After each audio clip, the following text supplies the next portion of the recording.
Southeast Asia, ikatlo na ang bansa sa mga may pinakamababang marka sa talamak na korupsyon. Mula sa flood control projects hanggang sa isyu ng maletang pera. Malalim na ang problema ng korupsyon na sumasakal sa ekonomiya ng Pilipinas. Inilagay ang bansa sa ikatlong pwesto sa hanay ng mga sinasabing pinakatiwaling bansa sa rehiyon.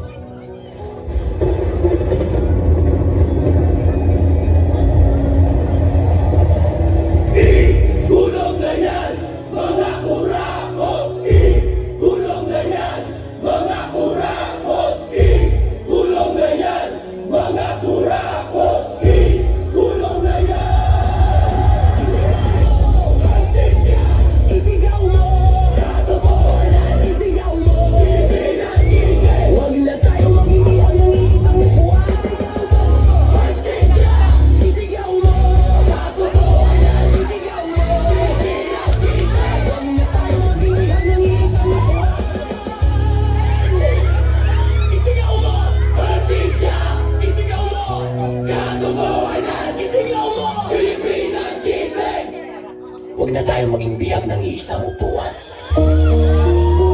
Tutusin, hindi lang naman kaming mga kontraktor ang nakikinabang dito. Marami din sa inyo, mga politiko, ang nagpapataba ng bulsa sa pangungurakot. Kawawa po talaga ang mga mamamayang Pilipino kasi ninanakaw lang natin ang kaban ng bayan. Sinong umaahon, tayo ba o sila? Mga ngiti nila habang nakalubog ka pa sa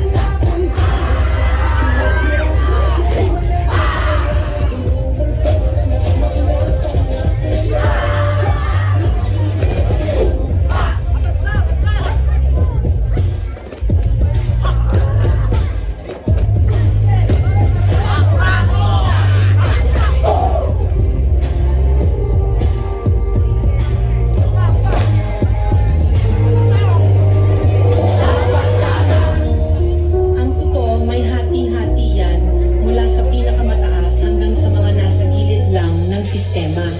Sa patuloy na pagdinig sa Senado at di umano ang proyekto ng gobyerno.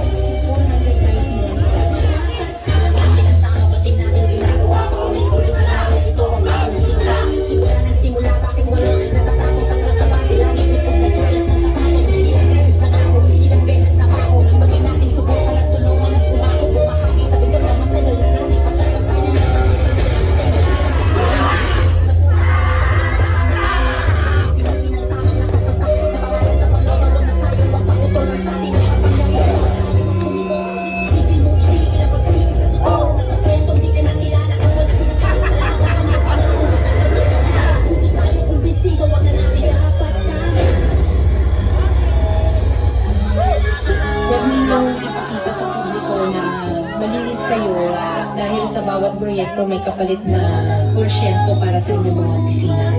Tingnan ninyo rin ang mga pangalan na nakaupo ngayon at lalo na sa mismo mga nagpapalakad ng gobyerno.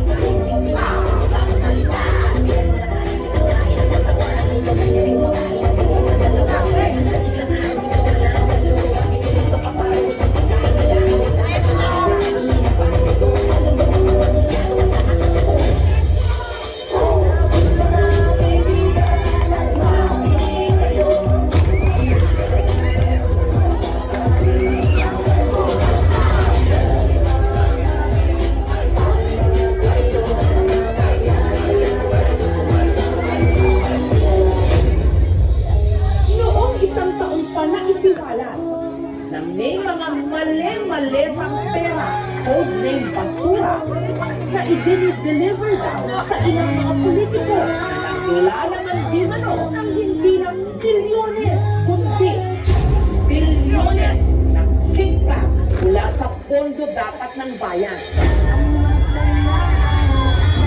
Nakakatago ng maging mahirap.